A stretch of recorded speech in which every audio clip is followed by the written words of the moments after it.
তোমরা কে কে জানো ইসকন কি? ব্যাস একজন, তোমরা সব ইসকনের ভক্তবৃন্দ। ইসকন কি? হাত তুলতে অসুবিধা হচ্ছে?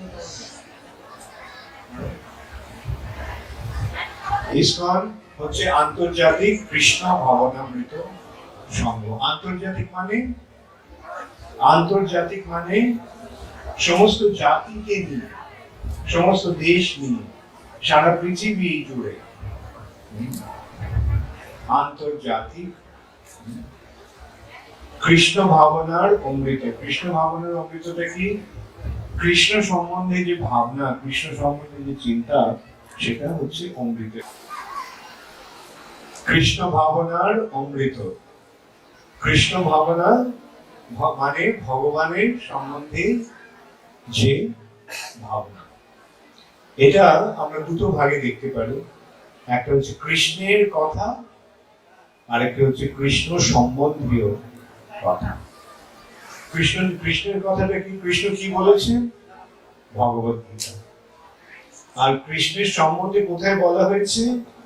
শ্রীমদ্ ভাগবত। তো এই দুটি গ্রন্থ তোমরা পড়ছো। তোমরা কি কি ভগবত গীতা যথাযথ পাঠ করছো নিয়মিত ভাবে? Very good. কে কে শ্রীমদ্ ভাগবত পাঠ করছো নিয়মিত ভাবে? আচ্ছা, তো এই পাঠের মাধ্যমে তোমাদের লাভ হচ্ছে? হ্যাঁ, কি লাভ হচ্ছে? আচ্ছা, এখানে তাহলে আমরা অমৃত কথাটা একটু বিশ্লেষণ করতে পারি। অমৃত কথাটা অর্থটা কি? কে কে জানো? আমি ভেবেছিলাম বাংলাদেশে সকলেই বাংলা জানে। হ্যাঁ, তোমরা কি বাংলা জানো না? নাকি হাত তুলতে তোমাদের কষ্ট হচ্ছে? অমৃত কথার অর্থ কি? কে কে জানো? হাত তোলো। আর একটু ভেবে চিন্তা দেখো, অমৃত কথাটার অর্থ কি? হাত তোলো যে যে জানো।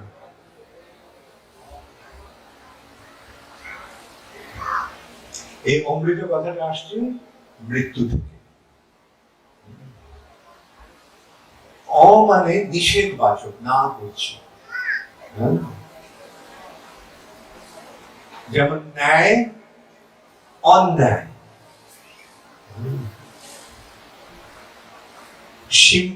সীমা, অসীম। পর্যাপ্ত, অপর্যাপ্ত। তাহলে এই অশব্দটা কি করছে? অশব্দটা না করছে, নিষেধ করছে, না করে দিচ্ছে। তাহলে মৃত্যুকে যেটা না করছে সেটা হচ্ছে অমৃত, যেটা পেলে আর মৃত্যু হবে না। জাতস্বহি ধ্রুব মৃত্যুর, যার জন্ম হয়েছে তার মৃত্যু হবে, তাই না? কিন্তু অমৃত খেলে কি হয়? তোমরা জানো অমৃত বলে একটা পদার্থ আছে। হ্যাঁ, সমুদ্র মন্থন করেছিল, সমুদ্র মন্থনের পরে কি উঠেছিল? অমৃত। সেই অমৃতর এত মর্যাদা কেন? কেন অমৃত পান করলে আর মৃত্যু হয় না। তোমরা কে কে অমর হতে চাও? আমি হরিবোল বলতে বলিনি, আমি হাত তুলতে বলেছি। তাহলে অমর কিভাবে হওয়া যায়? অমৃত খেলে অমরত্ব লাভ হয়। এখন একদিক দিয়ে অমৃত খেলে লাভ হয়, আরেক দিক দিয়ে কৃষ্ণ ভাবনা লাভ করলে অমরত্ব লাভ হয়, তাই তাকে বলা হচ্ছে অমৃত। কৃষ্ণ ভক্তি, তোমরা কে কি কৃষ্ণ ভক্তির অনুশীলন করছে? তো কৃষ্ণ ভক্তির অনুশীলনের ফলে কি জানতে পারছো? তোমরা জানতে পারছো দেহ আর আত্মার পার্থক্য। দেহটা জড় পদার্থ, আর আত্মা চিন্ময়। দেহটা আত্মার একটা আবরণ, একটা পোশাক। যেমন তোমরা পোশাক পরে আছো, ধুতি কুর্তা পরে আছো অথবা শাড়ি পরে আছো, এটা কি? এটা শরীরের আবরণ। এখন কেউ যদি বলে তো তুমি যে পোশাকটা পরে আছো সেটা কি তুমি? তার উত্তর কি হবে? এই পোশাকটা আমি? তোমাদের ওই পোশাকটা তুমি? তাহলে তুমি কি? না, এখনো আত্মা আসেনি। তুমি হচ্ছে তুমি। এই আমরা সাধারণত কি করছি, কার কে পোশাকটা পরে আছে? এই শরীরটা পোশাকটা পরে। ঠিক তেমনই এই শরীরটা হচ্ছে আত্মার পোশাক। পোশাকটা ছেড়ে দিলে তুমি শেষ হয়ে যাও। তেমনি শরীরটা ছেড়ে দিলে আমাদের শেষ হয়, আমরা থাকি। এর সম্বন্ধে একটা দৃষ্টান্ত এইভাবে দেওয়া যায় যে কেউ যখন মারা যায় তখন আমরা কি বলি? তিনি দেহত্যাগ করেছেন, দেহত্যাগ, বা তিনি চলে গেছেন, তাই বলি না? পরলোক গমন হয়েছে। শরীরটা ওখানে পড়ে আছে, তাহলে কেন আমরা বলছি সে চলে গেছে? যে চলে গেল সে কি শরীর না অন্য কেউ? সেটা আমরা এই বইগুলো পড়ে জানতে পারছি। কৃষ্ণ ভক্তি পন্থা অবলম্বন করার ফলে আমরা জানতে পারছি। তোমরা কে কে ভক্তির পথ, আবার হাত তুলো, ভক্তির পথ কে কে অবলম্বন করেছে, গ্রহণ করেছে? সকলেই প্রায় ভক্তির পথ গ্রহণ করেছে। এই ভক্তি আমরা কোথা থেকে পেলাম? এই ভক্তি আমরা পেয়েছি শিল প্রভুপাদ। শিল প্রভুপাদ এসে এই আন্তর্জাতিক কৃষ্ণ ভবনামৃত সংঘ প্রতিষ্ঠায় চলে গেছেন, তার ফলে আমরা এই ভক্তি লাভের সুযোগ পাচ্ছি। এবং শিল প্রভুপাদ এই ভক্তি পেলেন কোত্থেকে? এটি শ্রী চৈতন্য মহাপ্রভু দিয়ে গেছে। এইটি হচ্ছে গৌড়ীয় বৈষ্ণবের ধারা। গৌড়ীয় বৈষ্ণবের যে পন্থা, সেটি শ্রী চৈতন্য মহাপ্রভু প্রদর্শিত পন্থা। তাই শ্রী চৈতন্য মহাপ্রভু সম্বন্ধে বলা হচ্ছে নমো মহাবদান্নায় কৃষ্ণ প্রেম প্রদায়তে কৃষ্ণায় কৃষ্ণ চৈতন্য নামে গৌরতিষে। শ্রী কৃষ্ণ চৈতন্য মহাপ্রভু কে? কৃষ্ণ। তিনি মহাবদান্য, এমন উদার ভাবে তিনি কখনো দান করেন। সেই দানটি কি? সেটি হচ্ছে কৃষ্ণ প্রেম। যে কৃষ্ণ প্রেম ব্রহ্মারও দুর্লভ, সেই কৃষ্ণ প্রেম শ্রী চৈতন্য মহাপ্রভু দিয়ে গেছে এবং আমরা সেটা লাভ করার সুযোগ পাচ্ছি। শ্রী চৈতন্য মহাপ্রভুর আবির্ভাবের কারণ সম্বন্ধে ছিল ভক্তি বিনোদ ঠাকুর একটা গান দিয়েছেন, তার স্মরণে বাংলা গান। শ্রীকৃষ্ণ চৈতন্য প্রভু জীবে দয়া করি, সপার সদ শিও ধাম সহ অবতরী, অত্যন্ত দুর্লভ প্রেম করিবার দান, শিখায় শরণাগতি ভকতে প্রধান। শ্রীকৃষ্ণ চৈতন্য মহাপ্রভু জীবে দয়া করি, জীবদের দয়া করে অত্যন্ত দুর্লভ প্রেম দান করার জন্য তার পার্ষদ এবং তার ধাম নিয়ে এসেছে। অত্যন্ত দুর্লভ প্রেম করিবারে দান, শিখায় শরণাগতি ভকতে প্রধান। তিনি শরণাগতির শিক্ষা দিচ্ছেন। তারপরে তিনি বলছেন দৈন্য সেই শরণাগতির পন্থাটি কি? দৈন্য আত্মনিবেদন, গোপ্তৃত্বে বরণ, অবশ্য রক্ষিবে কৃষ্ণ বিশ্বাস পালন, ভক্তি অনুকূল মাত্র কার্যের স্বীকার, ভক্তি প্রতিকূল ভাব বর্জন। শরণাগতির এই 6টি অঙ্গ। দৈন্য মানে দীন ভাব, যে সময় মহাপ্রভু বলছেন তৃণাদপি শুনিচেন তররিব সহিষ্ণু, এটা হচ্ছে দৈন্য। আত্মনিবেদন, ভগবানের কাছে নিজেকে সমর্পণ। গোপ্তৃত্বে বরণ, ভগবানকে আমার একমাত্র প্রভু রূপে বরণ করে নেওয়া। অবশ্য রক্ষিবে কৃষ্ণ বিশ্বাস পালন, শ্রীকৃষ্ণ যে আমাকে রক্ষা করবেন সেই বিশ্বাস সবসময় রাখা। ভক্তি অনুকূল মাত্র কার্যেরও স্বীকার, ভক্তির যে অনুকূল যে সমস্ত কার্য সেগুলিকে স্বীকার করা, গ্রহণ করা, এবং ভক্তি প্রতিকূল ভাব বর্জন অঙ্গীকার। ভক্তির প্রতিকূল যে ভাব সেগুলিকে বর্জন করার অঙ্গীকার। সরঙ্গ শরণাগতি হইবে যাহার, তাহার প্রার্থনা শুনে শ্রীনন্দ কুমার। এই 6টি অঙ্গ সমন্বিত যে শরণাগতির পন্থা, যে এইভাবে ভগবানের শরণাগত হয়েছেন নন্দকুমার শ্রীকৃষ্ণ, তার প্রার্থনা শোনেন। রূপ সনাতন পদে দন্তে তৃণ করি, ভকতি বিনোদ পরে দুহু পদে ধরি।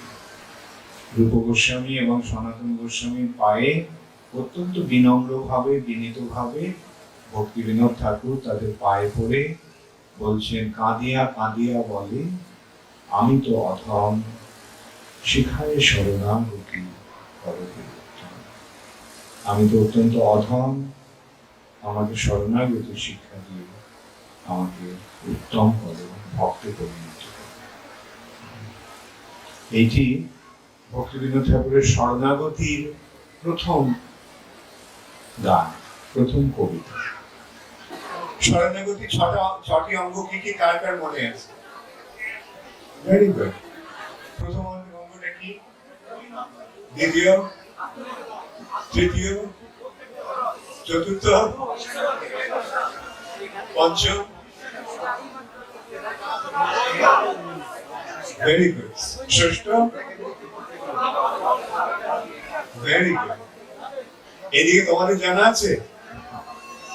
হ্যাঁ, তোমরা কি কি জানো? 6টা অঙ্গ কি কি ভক্তি? একজন, 6জন হলে আমি জিজ্ঞাসা করবো। 2জন, 3জন,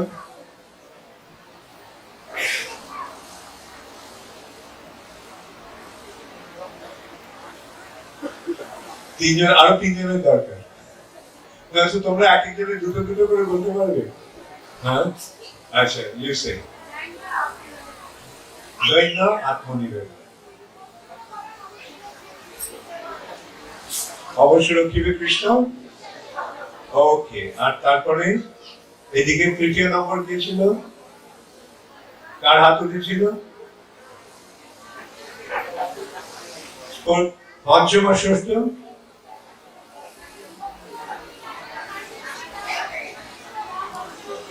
ভেরি গুড। ও ডাবল মার্ক পেয়ে গেছে। হরে কৃষ্ণ। এদিকে আচ্ছা, তুমি বলো।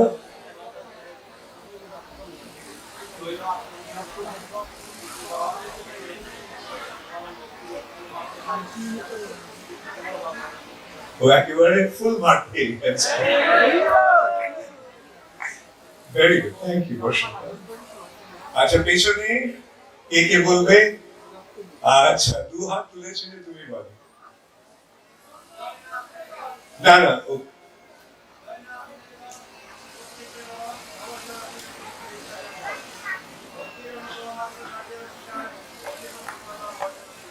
বাহ, তুমিও ফুল মার্ক, 100%।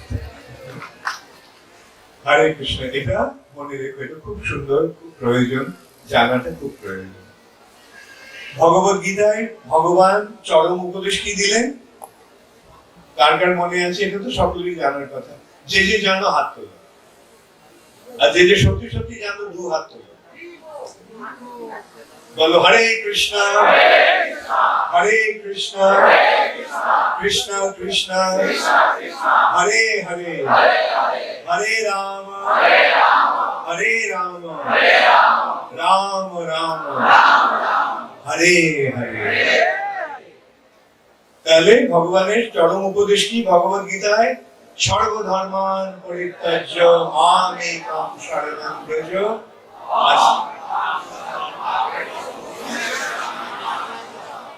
খুব ভালো। তাহলে মাম একম শরণং ব্রজ মানে মাম একম, মাম মানে আমাকে, একম মানে একমাত্র, শরণং, শরণং মানে শরণাগত হও, ব্রজ অগ্রসর হও, চলো এগিয়ে চলো। কিভাবে? ভগবানের শরণাগত। এই যে মাম একম শরণাগত শরণং ব্রজ, এটি হচ্ছে শরণাগত, শরণাগতি। তাহলে ভেবে দেখো, এই শরণাগতিটাই কি ভক্তির মূল নয়? ভক্তির মূল হচ্ছে শরণাগতি। আর এই শরণাগতির 6টি অঙ্গ। আচ্ছা, এই শরণাগতির শিক্ষা দেওয়ার জন্য আমাদেরকে কে এসেছেন? শ্রী চৈতন্য মহাপ্রভু। কিভাবে এসেছেন? কিভাবে এসেছেন? সপার্ষদ শিরোধাম। বাহ, ভেরি গুড। তোমরা তো সব জানি দেখছি। শ্রীকৃষ্ণ চৈতন্য মহাপ্রভু কেন এলেন? জীবে দয়া করি।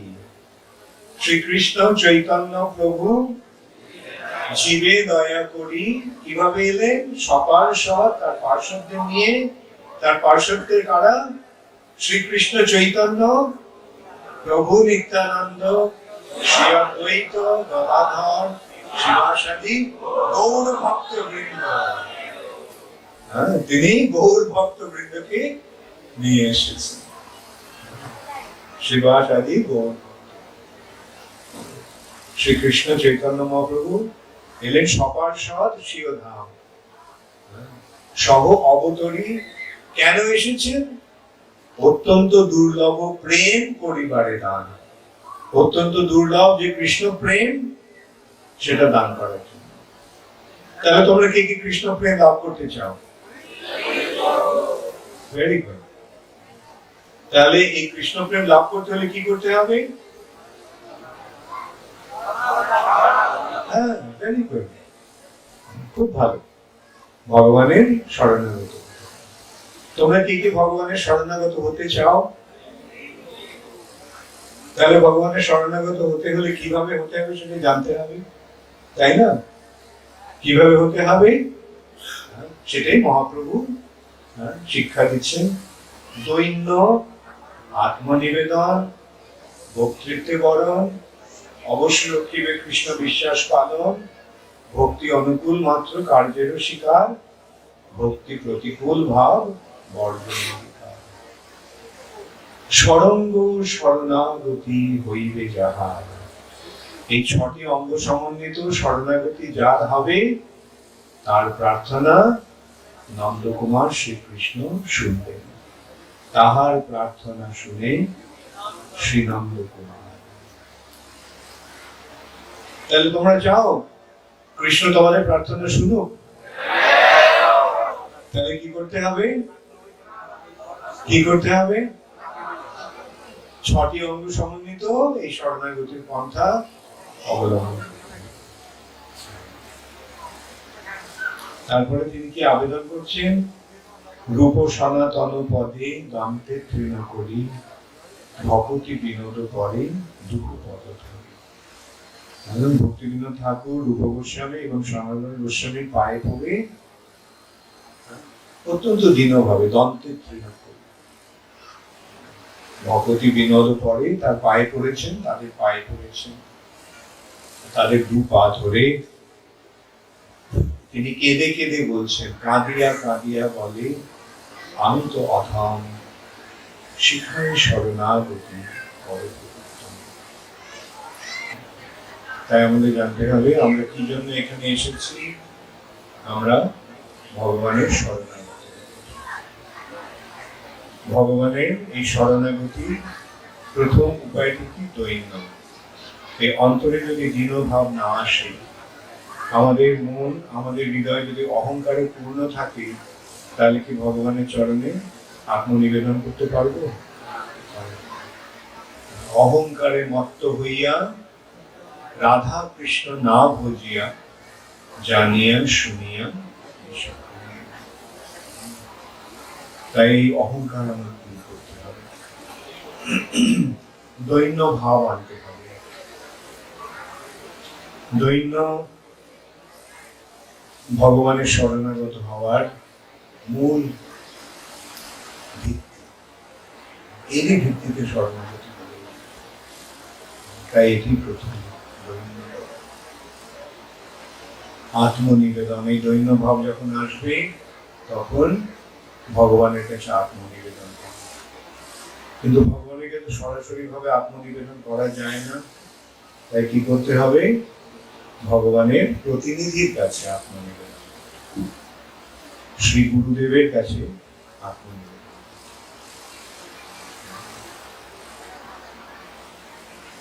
এবং এই আত্মনিবেদন মানে হচ্ছে তাদের শ্রীমুখের বাণী অনুসারে আচরণ করা। গুরুমুখ পদ্ম বাক্য চিত্তেতে করিয়া ঐক্য আর না করিব মনে। এটি হচ্ছে শ্রী গুরু চরণের অতি, এই সে উত্তম গতি, যে প্রসাদে করে সর্বনাশ। এই শ্রী গুরুদেবের চরণে যদি আশ্রিত থাকি আমরা, তাহলে আমাদের সমস্ত আশা, সমস্ত বাসনা, তার ফলে কি হবে? দিব্য জ্ঞান হৃদয়ে প্রকাশিত হবে।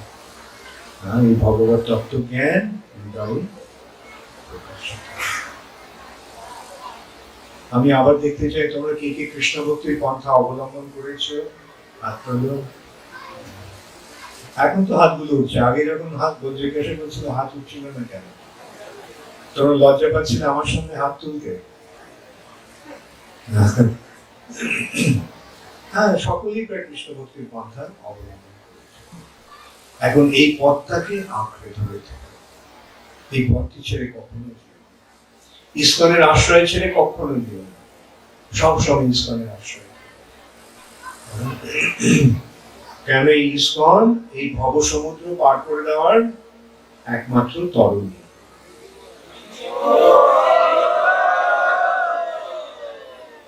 বাংলাদেশে তো অনেক বড় বড় নদী আছে।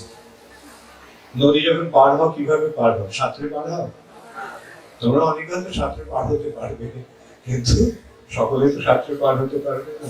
তোমরা কি করো নদী পার হওয়ার সময়? নৌকোয় উঠে বসো। যখন নৌকোয় বসে থাকো তখন তো ভাবনা থাকে, তখন তুমি জানো ওই পাড়ে পৌঁছে।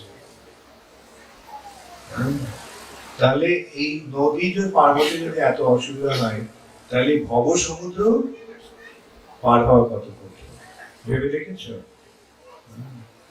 তো সেই ভব সমুদ্র পার হওয়ার একমাত্র উপায় হচ্ছে এই তরণী। এই তরণীটি হচ্ছে ইস্কন। আর এই তরণীর কাণ্ডারি হচ্ছেন শিল প্রভুপাদ। শিল প্রভুপাদ যখন কাণ্ডারি, আর ভয় আছে? যখন সুদক্ষ কাণ্ডারি যখন নৌকাটা নিয়ে যায় তখন আর কোনো ভয় থাকে? নৌকাটা তো অটুট, কাণ্ডারি অত্যন্ত পারদর্শী, ব্যাস আমরা নৌকাতে বসে থাকবো। শুধু বসে থাকবে, কি করবে? ভগবানের নাম কীর্তন করবে। আর কি করবে?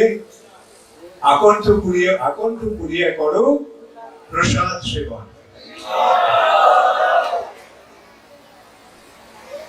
এখন পেটে যখন প্রসাদ থাকবে তখন কি করবে? নাচতে হবে। যাতে প্রসাদটা আরেকটু নিচে নেমে যায় এবং আরো প্রসাদ যাতে আমরা খেতে পারি। তো এইভাবে আমরা আনন্দ করতে করতে, গান করতে করতে, কীর্তন করতে করতে, নাচতে নাচতে আমরা এই ভব সমুদ্র পার হবো।